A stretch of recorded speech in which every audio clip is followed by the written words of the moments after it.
How's it going, everybody? Welcome to the Rundown. So this video series is going to be our new introduction into helping you become more successful in your training week. What we want to highlight during this video series is a weekly overview of what you can expect and what you can look forward to inside of class. So, 3 main bullet points that I want you to walk away from with the weekly training series and the Rundown is this: the why behind the programming, what we're going to be doing week to week, and how you can be successful inside of class. Our reason for developing this weekly training series is pretty simple. It's to give you a bit more context as to what's going on inside of the gym. Now, that's going to enhance your user experience week to week. It's going to help you kind of interpret how you can progress in workouts or what you might want to work on. Regardless, we just want to give you more information so you're more prepared to come into class. Now, the Rundown is going to be a video that we shoot every 6 weeks. The Rundown is going to give you an overview of the upcoming 6-week cycle. We always run 6-week cycles, 1 deload week followed by 5 weeks of training. Each week, we're going to give you a weekly video to highlight a couple workouts, talk about the strength movements, give you any sort of progressions that we want you to think about, or any tips for what we want you guys to really bring to the gym in terms of stimulus or effort. So, this cycle that you can expect is going to be running through June 26th all the way until Sunday, August 7th. We're going to be starting off with the deload week, which is going to start on June 27th, which is a Sunday, and it's going to end on July 3rd, which is also a Sunday. So let's get into it. So the why this week, or this cycle in the deload week, is this deload week is designed to have 2 major points of emphasis in mind. One is going to decrease the intensity and the volume of the strength movements by incorporating more unilateral work and a little bit higher rep range. Doing this kind of brings in more shapes and patterns that we might not work on week to week, but it's going to be a nice reprieve from all of that repetition that we worked on in the cycle before. You're also going to see that there's going to be an increase in monostructural workouts or aerobic efforts coupled with some higher volume gymnastic work. This allows us to hit the requisite volume week to week, but it allows us to bring the intensity down and kind of give our joints, give our tendons and ligaments a little bit of a break, but also some fun things to think about. More importantly, we are going to be concluding the 6-week weightlifting cycle where we've been working on some complexes in volume. Doing this, we're going to end with the snatch, but we're going to start to pivot into more 1-rep maxes and EMOM work to help you become more confident with heavier weights. Now, all of that seems like a mouthful, right? Of course it is, but what you can expect is some cool stuff where we're going to be seeing some longer workouts, some shorter workouts, but overall, they're going to be very fun and effective. Okay. Now, we're going to highlight 2 workouts in this deload week coming up. First is going to be Wednesday. I'm going to talk through what the workout is, and then we're going to talk through some things that you can focus on. So the workout's called Double Trouble. And I wrote a little piece here about some intention, some things to think about, but more like kind of overall theme of this workout is twofold. You have an aerobic time trial in the beginning of this workout, an aerobic time trial on the end of this workout. You're going to start with a bike and you're going to end with a run. Now, oftentimes, athletes tend to do this thing where we hold back because of a perceived feeling that might happen. Like the echo bike kind of feels icky. It's not that great.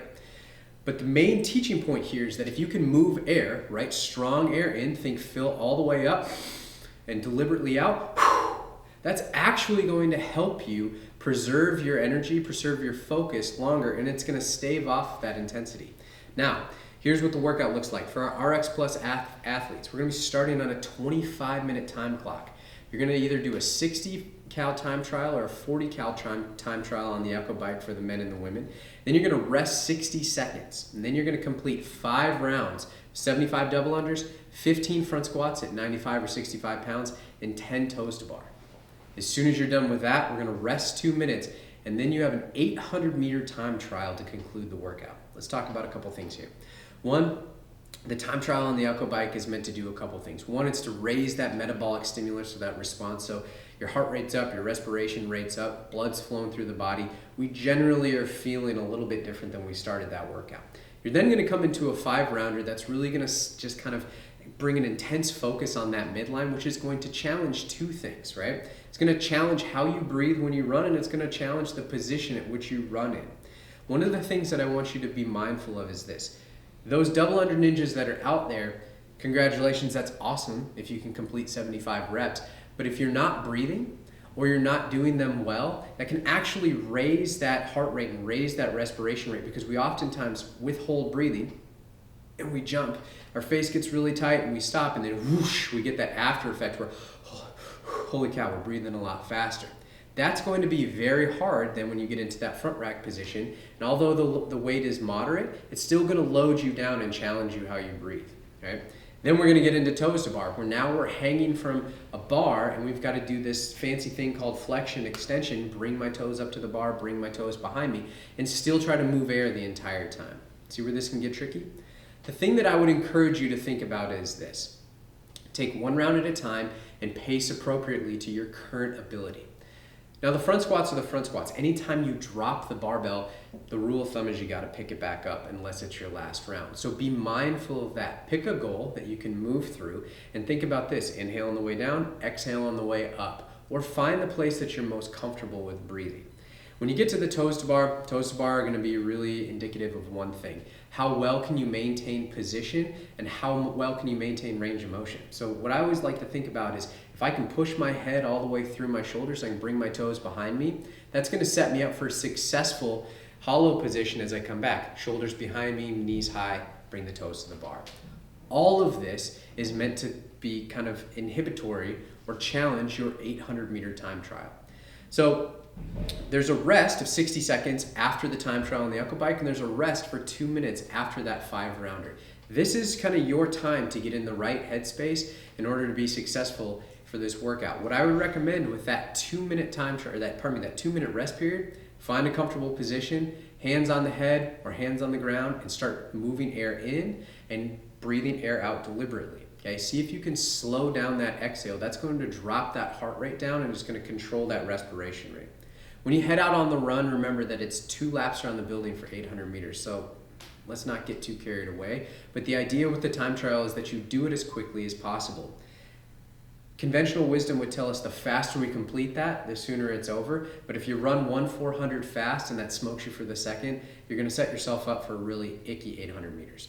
Now for our RX athletes, we're following a very similar format. You're going to be doing a 5-minute time trial on the Echo Bike. You're going to rest 60 seconds and then you're going to have a 5-rounder. You're going to have 55 single unders or double unders if you have those. You're going to have 12 front squats at 65 and 45, and you're going to have 8 hanging knee raises or 8 toes to bar. As soon as you're done, you're going to rest 2 minutes and then you have a 600-meter time trial. That's going to be once around the building all the way down to Lake Street and coming on back. Same rule apply for the RX athletes as it does the RX Plus athletes. What we want you to think about is this. Move air often and deliberately, and don't get ahead of yourself. Work within your current capacity, right? Talk to your coach if there's something that's going on, but ultimately, taking things one round at a time, having a positive conversation and self-talk is going to be the best thing that you can do. The second workout that I want to highlight is going to be on Saturday, and it's a partner workout. The workout's called Frog Jump. We're going to get into this one, and this one, I said from the gate, it's all about communication and teamwork. And why? Well, that's because the volume of the workout. Now, I'm going to read this to you. RX Plus athletes, you're going to be doing 3 rounds per time. A 600-meter run, 100 wall balls between both of you, and 50 burpee box jump overs. RX athletes, you're going to be doing 3 rounds per time, a 400-meter run, 80 wall balls, and 40 burpee box step overs. Now, athletes are going to complete half of that. So the runs are going to be completed as a team. The wall ball reps are going to be split in half. The burpee box jump overs or burpee box step overs are going to be completed in half. The main thing here is about how do you divvy up those wall ball reps and how do you divvy up the box jump overs. Now, if I'm doing the wall balls, I'm going to work within something that I can do consistently, maybe 10, maybe 15 reps, but that's ultimately going to be confirmed with my partner. The burpee box jump overs or burpee box step overs, just pick a number and stay consistent. We have 3 rounds of this, all right? So let's not get too far ahead of ourselves, but let's also take this 1 round at a time. There's gonna be a 28-minute time cap on there. It should be very sufficient, but the key is that move fast from the beginning, and what I mean by fast is move consistently, okay? Don't try to sandbag anything, but you're gonna go quicker than you think, and as long as you can have teamwork and talk to one another and be positive, that's really gonna be the key for your success round to round. Now, we'll end Saturday with a little bit of bodybuilding as we usually do on some of these days, a little shoulder elevated hip thrust, and a little bit of 3-point dumbbell row. It's beach season. Everybody likes to have look good in swimsuits and feel like they can pick up heavy things. So, lastly, when we're approaching this deload week, the thing that we want to think about is this. This is your time to pay attention to your body. This is a time to pay attention to what's going on, to what you're feeling and what you're thinking. My rules of thumb generally are this: more sleep if possible, more liquid or water, more importantly, throughout the day, 5 to 10 minutes of focus time where there's no music and there's no screens. If you can go outside and get some sun, that's great. Do a little bit of controlled breathing, that's even better. But just try to detach for a little bit, and then increase your food if you feel like it. Now, before we get into the specifics of the next cycle, I want to give you a broad overview of what you guys can expect. So the next cycle is going to be reinforcing positions and shapes with both the squat and the bench press by using pause movements. We're going to be bringing back the deadlift into class because I do feel that it's important in certain times throughout the year to work on building sound and resilient hinge pattern positions. We play the game of CrossFit. We generally pick things up off the ground and we put them back down. From time to time, we should spend some work with the deadlift intentionally so that we can be confident, we can feel strong there. The weightlifting, we're going to be utilizing an EMOM format, so that's going to give athletes a chance to work on single repetitions in a constricted time format and increasing weight if you feel confidently. And then we're going to be using a progressive pressing cycle that's going to bring in the strict press and the push press, which is going to build capacity and confidence when going overhead. The last thing is that pulling gymnastics and running are going to be a main focus in this cycle. Over the next 5 weeks, you're going to see an interval basis for the running. You're going to see some 200s, some 400s, some 600s. Maybe we're going to touch on some 800s, but nonetheless, you're going to see running a bit more consistently throughout the week. Running should always be interpreted as time on legs or lower body volume, so we take that into account when making these workouts, but you can expect that you're going to see that more than once throughout the week.